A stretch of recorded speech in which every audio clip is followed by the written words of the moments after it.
Hello friends, this is Grief speaking. Today I'm going to cover a comic that has been highly requested for a long time. I'm talking about Grant Morrison's Crossed. This is often considered the most disturbing comic book ever made, or at least the most mainstream one. So I knew it was going to be messed up, but man, even I was surprised at some of the stuff in this comic. That being said, there are some interesting characters and the almost impossible task of their survival is riveting. There's actually a few different Crossed comics, but this is the first 10-issue run with a self-contained story. So if you like this video and want me to cover more Crossed, let me know. I also want to mention that I recently started memberships on my channel. I wanted to offer some cool perks for being members, like a movie club where we watch a different movie each week and discuss, as well as grief stickers and holiday postcards that are handwritten by me. So go check out the options, and if you're interested, become a channel member. But that's enough yapping, let's get into the comic. This is Crossed Explained.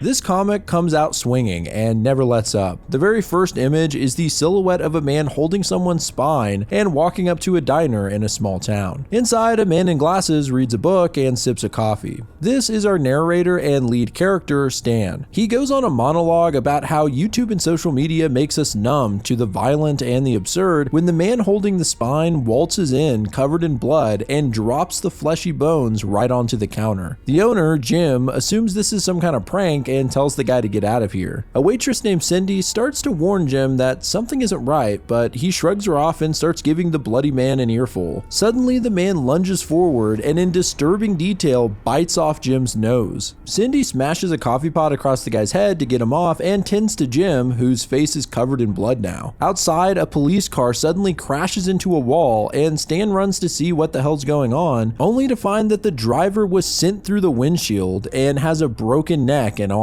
And strangely, he's smiling. He's also got a cross-like abrasion or burn across his face. The car then lights up in flames, and inside, the smiling officer starts attacking his partner as they both burn alive. Still in shock from what they saw, Stan and some other onlookers hear a loud noise and look up to see a freaking airplane falling out of the sky. We get a look inside the cockpit where a crossed flight attendant is ripping another's face off. A passenger is shoving his entire fist into the co-pilot's mouth, and the pilot, who's also crossed, has his eyes ripped out and is gleefully crashing the plane. What the fuck?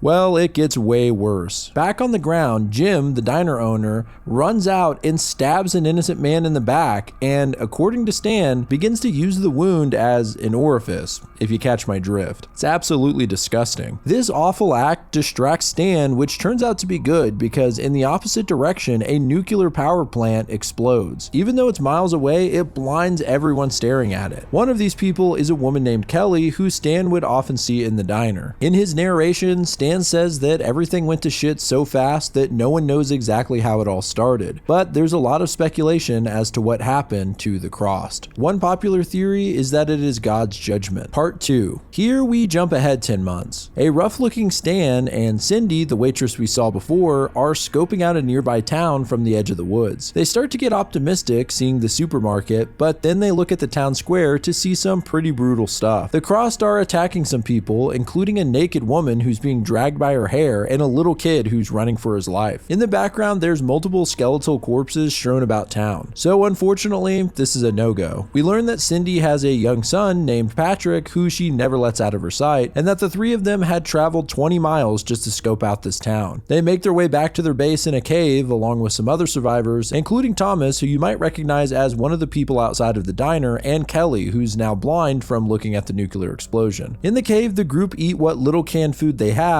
and Stan has another inner monologue that's pretty pessimistic. After everything he's seen in these 10 months, he's basically given up the notion of hope and instead just focuses on staying alive for the next few hours. A man in the group named Joel starts going on about how he had a run-in with a Crossed that he swears was killed by salt. He was being chased through a supermarket when the Crossed crashed into a shelf of salt which covered his body and apparently started killing him. Joel believes this is their weakness, but as the rest of the group pokes holes in his story, it seems seems like what he really saw was the reaction that anyone would have had getting salt in their throat and eyes. Either way, Joel seems hopeful that they can fight back, and Stan just lays into him, saying that this isn't a sci-fi movie. The government's not going to suddenly find a cure and come in and save everyone. Kelly asks Joel if this salt idea is really worth gambling his family's lives. He looks over at his wife and daughter, who are clearly pretty hungry. It seems that Cindy is the reason everyone's alive and is a strong leader. To further that point, it cuts to the past where we see how the original group formed in the first place. Sometime after the incident at the diner, Stan, Thomas, and Kelly have almost made it out of town and are hiding in a backyard while the neighborhood is going absolutely insane. Suddenly, a crossed woman pops up from the other side of the fence and starts trying to attack them. She has a knife in her back which has paralyzed her, but is still smiling and crawling towards Stan, saying some pretty horrible stuff. I can't even really repeat most of it on YouTube because it's so awful. She looks over and calls Kelly an Asian slur and says she's gonna pull her guts out of her.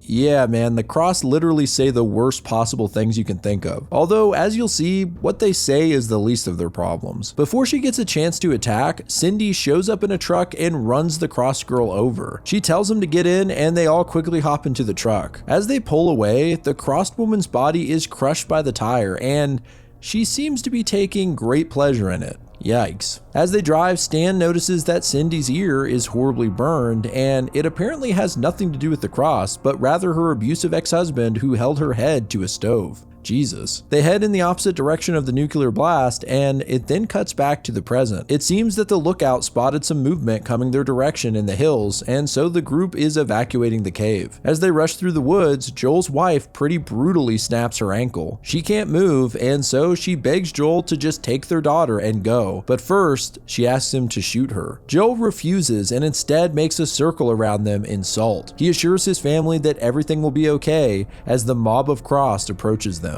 Unfortunately, Stan was right, and there's no miracle weapon to save them. There's one last panel of Joel with tears flooding his face, and in the next page, we get an idea of how absolutely twisted this comic is. I imagine I'm gonna have to blur this entire scene, but the Crossed basically do the worst thing you can imagine to both Joel and his wife, and luckily they don't do it to their daughter. Instead, the little girl is torn apart and hacked into pieces. Yep, this is Crossed. If this is too much for you, you better get off the train now.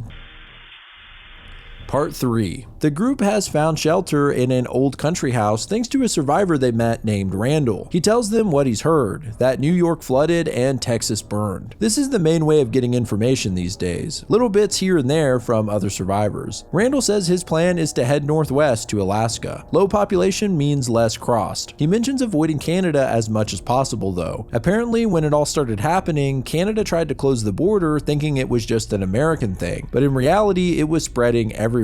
So now there's a ton of Crossed military along the border, and imagine what they could do with tanks. This opens the conversation up about what the Crossed are capable of. Can they learn, or do they just destroy? Randall then tells a story of something strange he saw, a group of Crossed deciding to eat one of their own. It's a pretty gory display, and one of the guys is doing unmentionable things to a torn off leg. Gross. Judging by the size of the crosses on their faces, this guy hadn't just turned either. It's an interesting insight and a disturbing way for them to avoid starving to death when there are no innocents around to kill. This is also the first time we learn that the larger the cross is on their faces, the longer they've been crossed. For instance, the Crossed who entered the diner at the beginning of the comic didn't have a full cross pattern on his face, but you could see it starting to form on the sides of his cheeks. Stan and Thomas play a game of chess, and Thomas makes a comment about Stan having a crush on Cindy. This devolves into a weird competition where they find creative ways to say "f you" to each other. Cindy suddenly comes downstairs and declares that they need to pack up and move out because an old man named Jeff was supposed to be keeping watch upstairs but decided to bury the dead family who used to live here. It was a nice thought, but they have strict survival rules, and this is the kind of thing that gets noticed. So now they need to move along. As they head into the woods up a nearby hill, a gunshot rings out and a bullet goes straight through Randall's shoulder. They keep moving and manage to lose their pursuers and camp out in the woods. In one of the tents, Randall isn't looking so hot. Luckily, one of the survivors is a paramedic, and he says that the bullet went out clean, even avoided any arteries, and there's no sign of an infection. From here, it cuts to another flashback. The morning after the initial incident, the crew wonder whether Kelly's eyesight is permanently lost and decide on leaving the truck behind at this point, as it might be too loud and draw attention to them. As they talk, they begin to hear some sickening thuds coming from the nearby mall parking lot. It looks like dozens of passengers started jumping from and/or were thrown from a plane and are all splattering onto the pavement and the building. It's pretty horrifying. Cindy just says they need to get moving, and Stan says, "You're taking this all on without much trouble, aren't you?" Cindy simply replies with a question.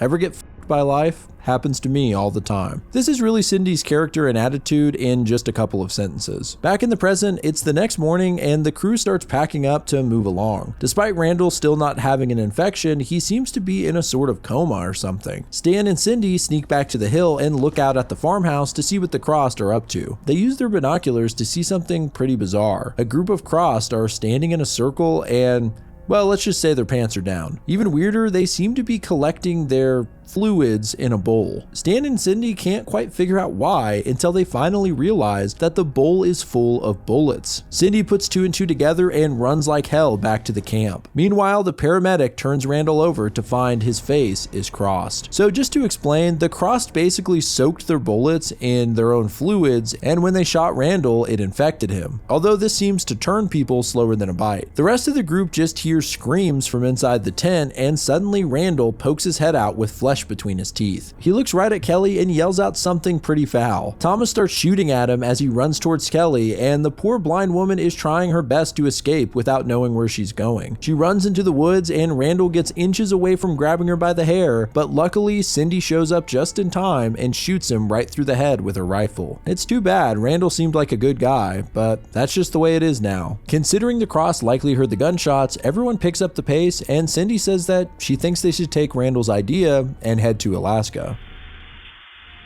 Part 4. This issue starts off right in the shit. Stan, Cindy, and her son Patrick are hiding behind some broken down cars while only feet away a group of Crossed search the area. A little ways behind Stan and Cindy, the other survivors are hiding behind a turned over bus. Just as they're about to be found out, the Crossed turn the other way, hunting someone else it seems. After cutting it this close, one of their survival rules is to wait at least 2 hours before moving on to make space between them and the roaming Crossed. Before they head out, they finish searching this town, which had been pretty much picked clean. One of the guys in the group, who I don't think has ever been named, sees a can of beans in the street, but when he reaches over to grab it, a hidden bear trap closes around his leg, and seconds later an arrow is shot through his chest, killing him instantly. The rest of the group quickly identify the shooter atop a small building and fire back. Here we learn that Stan is actually a pretty good shot, something he found out shortly after it all started. He nails the shooter in the side and she falls to the concrete below. A group of children come running out, telling them to leave her alone. They almost fire on the kids until they realize that none of them are Crossed, and they soon find out that the woman they just shot was a school teacher and these were her students. She somehow survives the gunshot and fall, although she's pretty banged up. She begs them not to hurt the kids, and they ask why she shot the guy in the bear trap. I guess she didn't want him to scream in case it drew in more Crossed. The whole situation is way more fucked up than you think though. The teacher explains that they were starving and this is how they would eat, trapping and shooting survivors who pass through, and then eating them. Yeah, these kids are cannibals, and their teacher has taught them how to kill and eat people to survive. She tells them about her safe house, and they travel there for the night. They patch the teacher up as best they can, considering they don't have their paramedic anymore, and she begs them not to hurt the kids, saying that they didn't know what they were doing. It then cuts back to another flashback to those first few days after the event at the diner. There's actually a 2-page spread of pure chaos on a freeway with people being killed left and right. It's like a really up Where's Waldo. The survivors watch in horror, and Stan and Cindy look at a map to try and come up with a plan. Meanwhile, Kelly says it might sound stupid, but she asks Thomas if he'll promise to look after her. He's a nice guy and agrees. Suddenly, a cop interrupts them with his shotgun drawn. Luckily, he's not Crossed, but he is pretty serious and demands they follow him back to his police car on the other side of the hill. He also has them give over their weapons, but Cindy keeps her pistol hidden just in case. When they get to his car, they find some other survivors as well, including Jeff, the old man, Joel, and his family. There's also someone in the back of the police cruiser. a crossed man. Back in the present, sitting by himself, we get a look at one of the group that hasn't been introduced yet. His name is Kittrick, and he's pretty quiet but very capable. Right now, he's sitting by himself crying. Inside, we learn that the teacher has died, and the rest of the group are debating what to do about the kids. They can't take them with them considering they're cannibals and it is a lot more mouths to feed. But at the same time, if they leave them, they'll either starve or continue doing what they were taught and hunting innocent people. So a decision is ultimately made. The group heads outside, and while they're sleeping, Cindy and Stan shoot the children in their sleeping bags. Two of them even wake up as their friends are being slaughtered, and tears run down their faces in panic. But at this point, Stan has accepted that this is the cold reality of the world now. So they finish off the last two kids. I honestly have no idea what to think about this. Maybe this really was the only solution to this situation, or maybe they should have just dealt with the impossible task of bringing the kids with them and trying to rehabilitate them. Either way, they're child killers now, and that's just the up world of Crossed. Part 5. The crew have stopped at an old apartment building. Stan and Cindy try to come up with a plan as they head north and where to stop along the way to look for supplies. They look at the others in the next room and think they're probably not too popular right now considering they've killed children. The next day, they scout the town from the rooftop and see something horrific. A group of Crossed in the center of town with tied up survivors. One of them is huge and smacks another one with, I kid you not, a horse. Not only is this a bizarre and disturbing image, but it's also confusing. The big guy hit the other Crossed to stop him from attacking one of their hostages. The fact that they have hostages at all is a little weird for the Crossed, who usually just attack with no discrimination. Well, we soon find out the big guy's plan. He throws the hostages into the back of a truck along with one Crossed and a bunch of weapons. That way, they can watch them slowly kill and rape each other. These sickos have actually learned to use restraint just for entertainment purposes. Pretty disturbing that they seem to have that kind of organization as well. Stan and Cindy watch in horror and also spot a pretty weird pair of Crossed. One is a skinny old man with his balls hanging out, and another is a blind man who's missing all 4 of his limbs. They're actually on the cover of this issue, and what can I say, they stick out like a sore sack.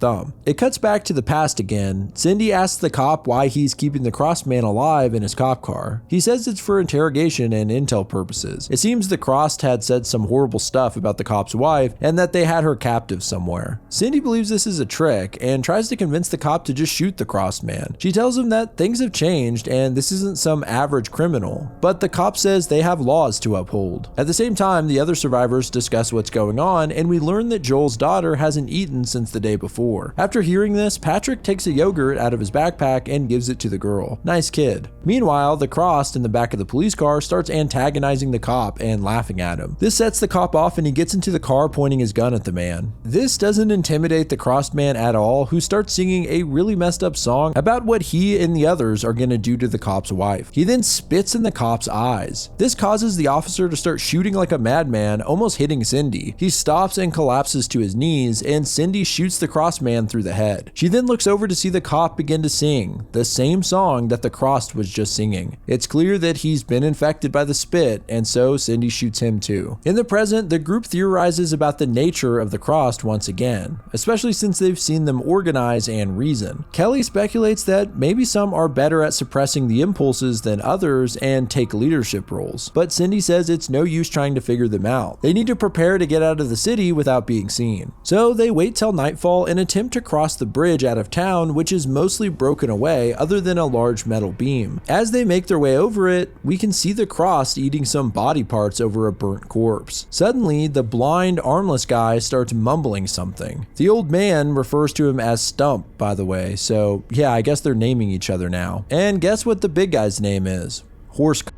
How fitting. So Stump starts yelling and looking in the direction of the survivors like he can sense them or something. Maybe he's got really good hearing since he's blind. Either way, the Crossed listen to him and start making their way toward the bridge, and the group of survivors is forced to hurry across the beam. A particularly difficult task for Kelly. Jeff helps her across as best he can, while a girl named Sheena is yelling at them to hurry, as she's the only one left on the other side. By the way, this is the first issue where they mention Sheena by name, so that's why she hasn't come up till now. Horsecock and the other Crossed are booking it to get to the survivors, and finally Kelly makes it all the way across. However, when Sheena gets onto the beam, the concrete around it collapses, leaving her hanging on the edge of the bridge with no way to get to the others. Looking up at the horrifying Crossed moving toward her, she realizes this is the end, and not wanting to become one of them, she drops herself from the bridge to her death below. The others don't have time to mourn and move along. However, as they do, Horsecock's voice bellows after them, saying, "We'll get you, bitch with the brat and four-eyed fuck, we'll get you." They're obviously referring to Stan and Cindy, and it's pretty creepy to have them called out so particularly.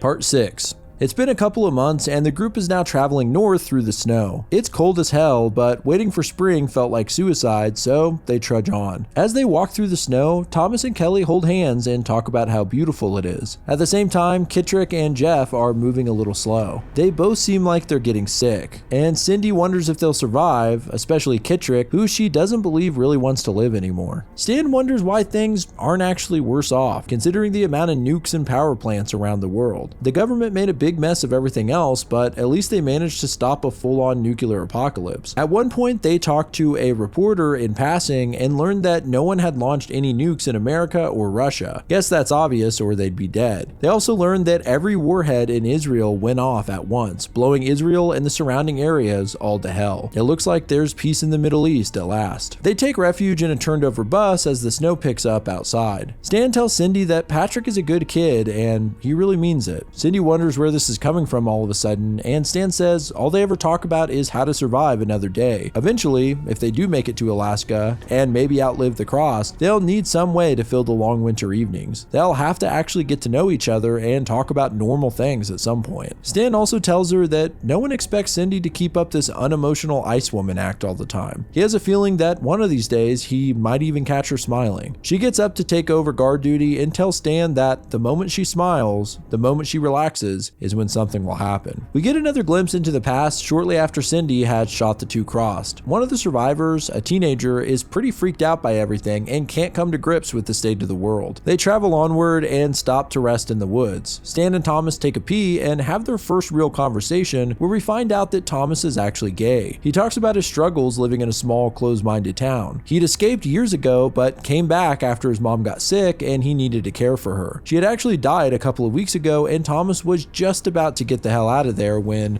this happened. Stan cracks a joke at Thomas's expense, but he just laughs and says fuck you. This is the start of their friendship and their you battles. One of the few wholesome things in this whole damn comic. The others discuss for the first time what the Crossed might be. Kelly speculates that it's some kind of infection that turns off the part of our brains that stops us from acting on our impulses and urges. The teenager said that he heard, because of the crosses on their faces, that it's some kind of divine judgment from God. Those who aren't saved will be crossed and stuck in a world that has basically become hell. God's put a curse on us for our sins, and it's in the blood, which is why it spreads the way it does. Stan calls bullshit, but the kid is pretty scared and seems to be considering it a reality. About this time, Cindy addresses the group, making herself leader and saying that anyone is welcome to come along with her, but they'll do things her way. If they don't like how she does things, they can move along on their own. And if she doesn't like how they do things, she'll force them to go along on their own. No one argues with her, and the journey of survival begins. As they start to head out, the teen asks Stan if he could carry his rifle, and later that night, he shot himself with it. Stan never even knew his name, and worse, was shocked to find he didn't really care. Back in the present, the gang has moved along from the bus now that the sun is out and the snow has stopped. Thomas, Stan, and Kelly are debating who will die first between Kittrick and Jeff, and therefore which one they would cannibalize. They're just joking, but by nightfall, they knock it off with the jokes when they worry that Jeff and Kittrick might actually die from sickness. Stan finds Cindy and Patrick looking out from atop a snowy hill, and as he moves closer, he sees what they're looking at: a pack of beautiful wolves in the snow. A strange moment of realization hits Stan, that when all of the humans and Crossed are wiped out, there may actually still be a beautiful world left behind. Part 7. There's a bit of a time jump, and it seems like maybe spring is around the corner. The gang is hiding behind some bushes at the edge of a road, watching as a horse runs by. A chain is tied to its saddle, and it's dragging a human leg behind it. There's no sign of the body it was attached to. Behind it follows a large group of Crossed, most of which have guns. One of them is lagging behind, as his leg is clearly broken. The other Crossed take notice, and without hesitation slice off the top of his head before moving moving forward. The body happens to fall inches from where the survivors are hiding, and it's a gruesome and disturbing sight, seeing the crossed man bleed out, his brains exposed. Luckily, he dies before he can announce the whereabouts of the survivors. After waiting an hour, they start to pack up, and we're introduced to a new member of the survivors, Brett. Stan really hates this guy, and it's clear why, because he's a total douchebag who won't shut up and constantly makes snarky comments. The only good thing about him was he had a huge stash of food with him, and he offered to share it if they brought him along. So now they're stuck with him. Surprisingly, Jeff and Kittrick made it through the mountains alive and are actually better now. As they walk through the woods, Brett keeps asking about Kittrick and why he's so damn quiet, and tells him to quit his moping. We then learn why Kittrick is so quiet. He got it worse than anyone when this all started. In a flashback, we see Kittrick swimming out in a lake while his wife and 2 kids sit on the beach. His wife yells out to him saying that she heard something weird on the radio and she's a little worried. As she talks, a man casually walks up behind her and slices her head off with a machete. Several more crossed come out and Kittrick is in total shock, desperately trying to swim back to shore to save his kids as they scream for help. However, he barely starts moving when the group start hacking apart his 2 kids in front of him. At the same time, a crossed policeman shows up with a shotgun laughing and starts shooting at him in the water. So Kittrick dives below and swims away. Something then sinks under the surface next to him,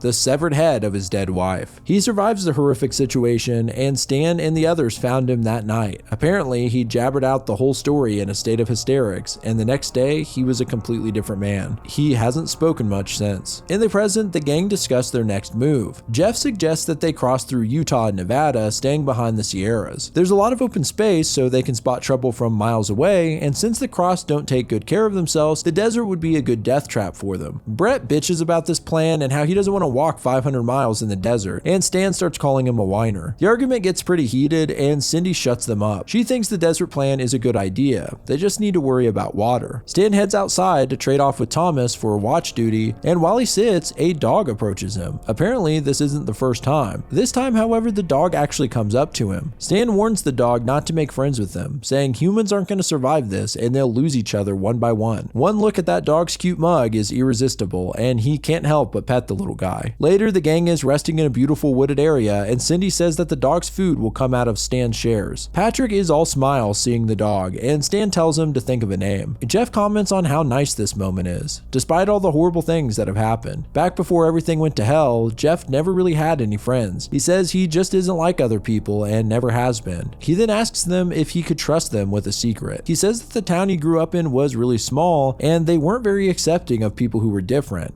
And well, he never really clicked with girls. Thomas starts to realize that Jeff must be coming out as gay and tells him that he can relate. Jeff continues, saying that he tried to suppress it, but sometimes the urge would just be too much to bear. Once again, Thomas is supporting the hell out of him, telling him there's nothing wrong about those feelings. That is until Jeff says what he really was doing, taking men back to his house to torture and kill. He would chop their bodies up into pieces and bury them under his house. Yeah, not the kind of coming out story that any of us expected. Holy shit. Everyone is in shock at what this old man just said, and he continues rambling about how one day he saw a sick-looking man and picked him up as his next victim, but when he got the man home and chained up, he realized something was not right. It turned out the man had crossed. He ran away in fear, and that was shortly before he met with the group. He can tell they're all freaked out and starts crying, saying that he would never do anything like this to them and that they're his only friends. Cindy guards Patrick and pulls out her gun, but Kittrick steps in and comforts Jeff. He gives Cindy a look, and she seems to understand. The next day, Jeff and Kittrick took a walk into the woods, and only Kittrick returned. Then they headed into the desert. Of all the twists and turns in this comic, Jeff turning out to be a serial killer was not one I expected. Well, he's dead now, and we're on to the next issue.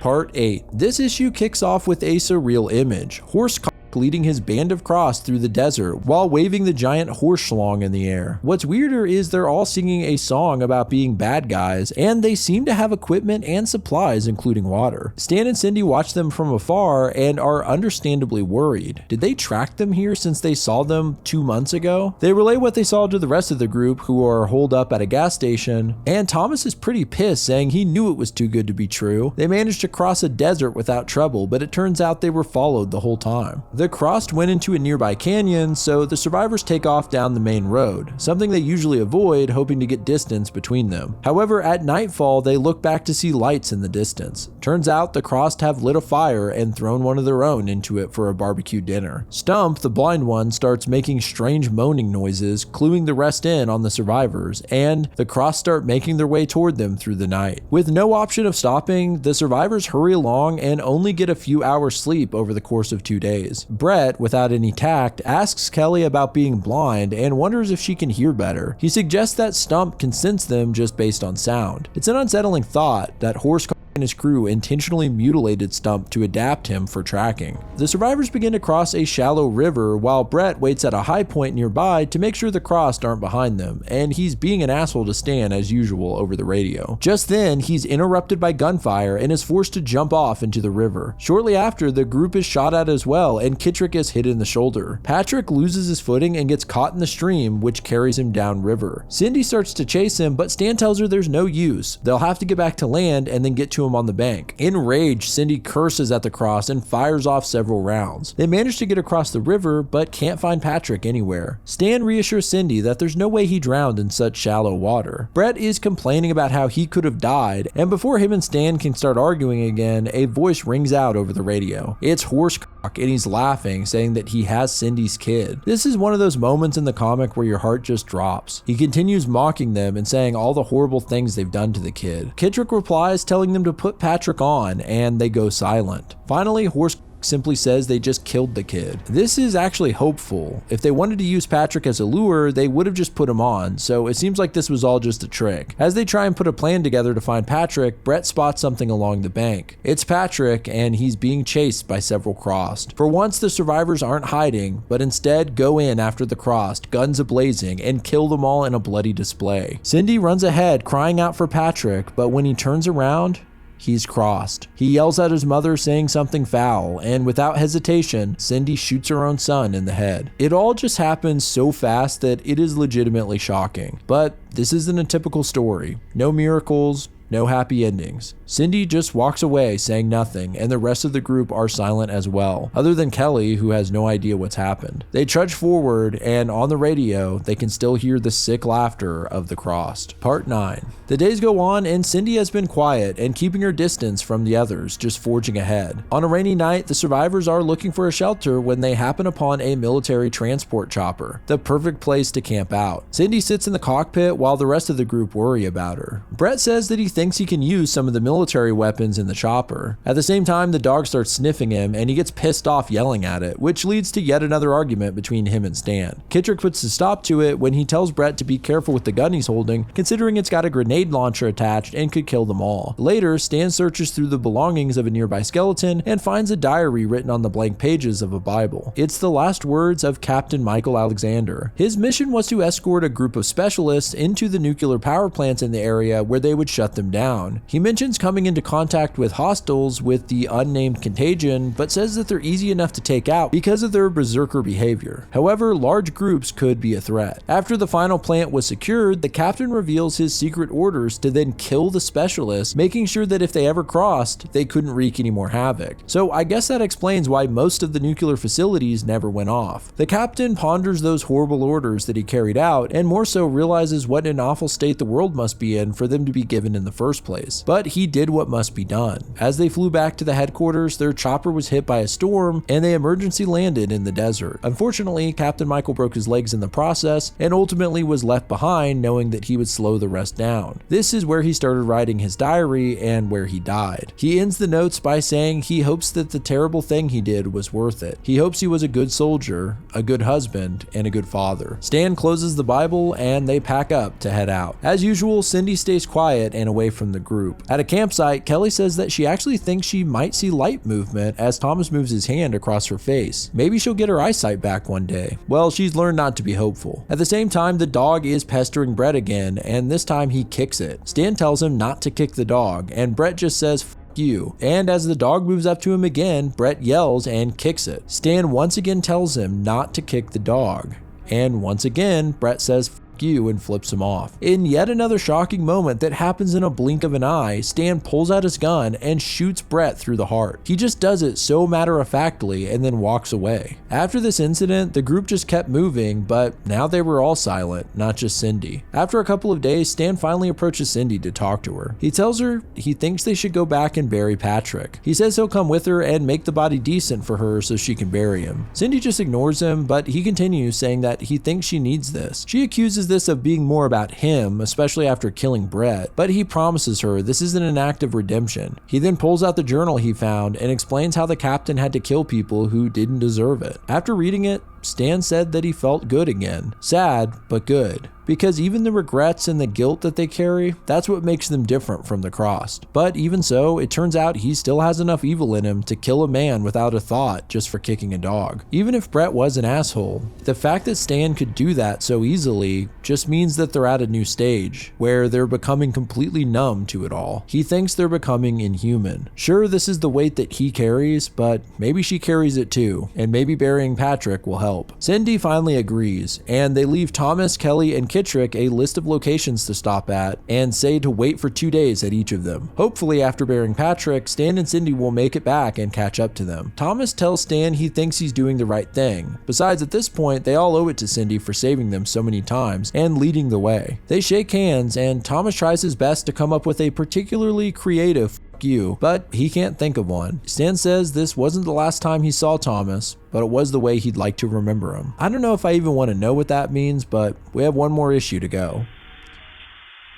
Part 10. A few days pass and Stan, Cindy, and the dog make it back to where they shot the cross by the river. Stan has Cindy hang back while he wraps Patrick's decaying body up with a sleeping bag. He then hands him off to Cindy, who buries him by the bank and weeps. It looks like she's at least getting some form of closure. They then begin the journey back to the others and stop at a church for the night. Inside, the corpse of the priest is nailed to a depiction of Jesus on the cross. Must have been quite a shock to the congregation. Cindy tells Stan that he was right. She did need to bury Patrick, and she thanks him, probably the first time she ever has. She then reflects on them shooting those kids all that time ago. No matter how many calculated reasons they had for doing it, like protecting Patrick, they're still child killers, and what does that even mean now that her kid is dead? Stan thinks that everything they did was for each other. Some of them got killed, but that doesn't mean the things they did were wasted. They look up again at the dead priest and decide they should cut him down before they leave in the morning. We then check back in with the others. It's been over a month